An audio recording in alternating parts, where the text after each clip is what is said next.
اللہ میرے اللہ، اللہ میرے اللہ، اللہ میرے اللہ، اللہ میرے۔ بسم اللہ الرحمن الرحیم، الحمد لأہلہ والصلاة علی اہلہا، اما بعد۔ بہت سے مسلمان ایسے ہیں جو روزہ رکھتے ہیں، اور کچھ مسلمان ایسے ہیں جو روزہ نہیں رکھتے۔ جو روزہ رکھتے ہیں ان کو یہ نہیں معلوم کہ ہم روزہ کیوں رکھتے ہیں، روزے کا مقصد کیا ہے۔ ہاں، وہ یہ سمجھ کر روزہ رکھتے کہ یہ اللہ کا مالک کا آرڈر ہے، بہت بڑی چیز ہے۔ اللہ کے آرڈر کی تعظیم میں، اللہ کے آرڈر کو ماننا، اس سے بڑی بندگی اور کچھ نہیں ہو سکتی۔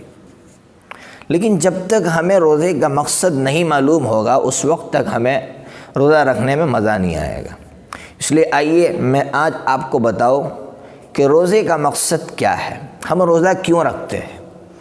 روزہ رکھنے کی بہت ساری وجوہات ہیں، بہت سارے کارن ہیں۔ سب سے پہلی وجہ یہ ہے کہ انسان کی فطرت ہے کہ جب تک انسان خود کسی مصیبت میں، پریشانی میں گرفتار نہیں ہو جاتا، اس وقت تک کسی کی پریشانی کا احساس اسے نہیں ہوتا، کسی کی پریشانی کو فیل نہیں کرتا۔ اللہ نے اپنے بندوں کو یہ کہا کہ تم 12 گھنٹہ مثال کے طور پر بھوکا رہو، تاکہ کسی کی بھوک کا تمہیں احساس ہو، کسی کی غربت کا احساس ہو کہ میں 12 گھنٹہ بھوکا رہا تو میرا یہ حال ہو گیا، تو میرا وہ بھائی جو کئی دنوں سے بھوکا ہے اس کی کیا حالت ہوئی ہوگی۔ اس لیے اسلام دیالو مذہب ہے، اسلام ہمدردی چاہتا ہے۔ وہ یہ کہتا ہے کہ تم ایک دوسرے کا تعاون کرو، ایک دوسرے کی ہیلپ کرو، ایک دوسرے کی مدد کرو۔ یہ سب سے پہلا کارن ہے۔ دوسرا کارن، ہم دیکھتے ہیں کہ سوسائٹی میں جتنے کرائم اور جرائم اور گندگیاں پھیلی ہوئی ہے، وہ صرف اس لیے پھیلی ہوئی ہے کہ سب کے پیٹ بھرے ہوئے ہیں۔ اس لیے جب پیٹ بھرا ہوا ہوتا ہے تو شرارتیں سوجتی ہے۔ آج یہ جو شرارتیں سوج رہی ہے نا لوگوں کو، اس لیے کہ ان کا پیٹ بھرا ہوا ہے۔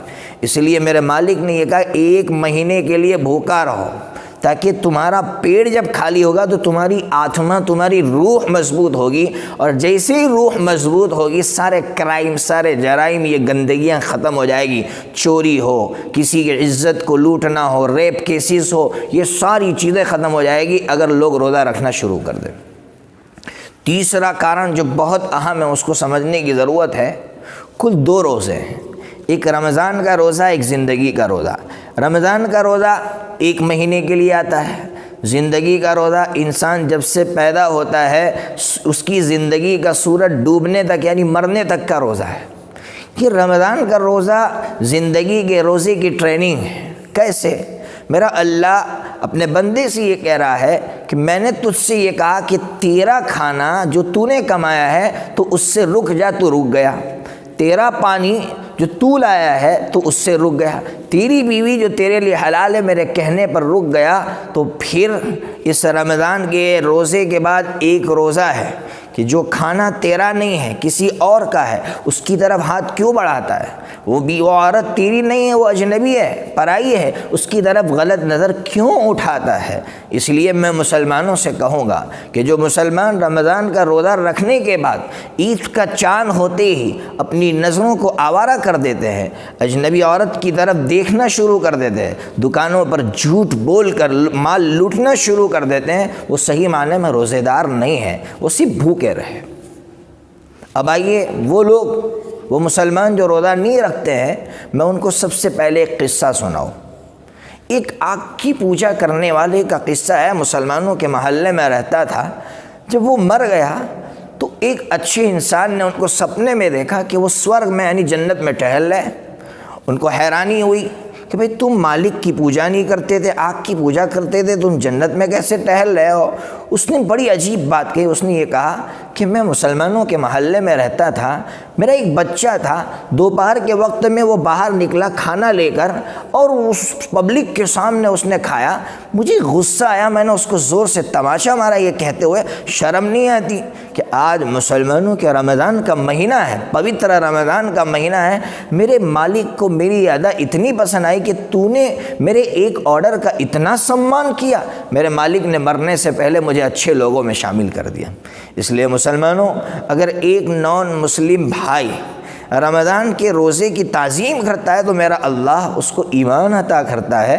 اگر ہم مسلمان ہو کر سر عام پبلک کے سامنے روزے کی توہین کریں گے تو یاد رکھنا وہ اللہ ہمارا ایمان بھی چھین سکتا ہے۔ اس لیے جو وہ مسلمان روزہ نہیں رکھتے ان کے لیے میسیج ہے۔ آخر میں 3 مسئلے سنا کر اپنی بات ختم کروں گا۔ بہت سے لوگوں کو ایسا معلوم ہوتا ہے، وہ یہ سمجھتے ہیں کہ انجیکشن یا گلوکوز چڑھانے سے روزہ ٹوٹ جاتا ہے۔ گلوکوز چڑھانے سے یا انجیکشن لگانے سے روزہ نہیں ٹوٹتا۔ اسی طرح بہت سے لوگ یہ سمجھتے ہیں کہ خون ٹیسٹ کے لیے جب خون نکلوانا ہوتا ہے تو اس کی وجہ سے بھی روزہ ٹوٹتا ہے، اس کی وجہ سے بھی روزہ نہیں ٹوٹتا۔ اور آخری مسئلہ، وومٹ ہو جائے چاہے منہ بھر کر ہو جائے اس کے باوجود روزہ نہیں ٹوٹتا۔ اور جتنے مسائل ہیں اپنے لوکل مفتیان کرام سے پوچھنا چاہیے۔ میں نے آپ کو مسائل بتا دیے، یہ میرا فیلڈ نہیں ہے، ویسے بھی جو لوگ چینلوں پر آ کر مسائل بیان کرتے ہیں ان کے مسائل کو بہت زیادہ اہمیت نہیں دینی چاہیے۔ اپنے لوکل جو مفتیان کرام ہیں ان سے مسائل سمجھنے چاہیے۔ السلام علیکم ورحمۃ اللہ وبرکاتہ۔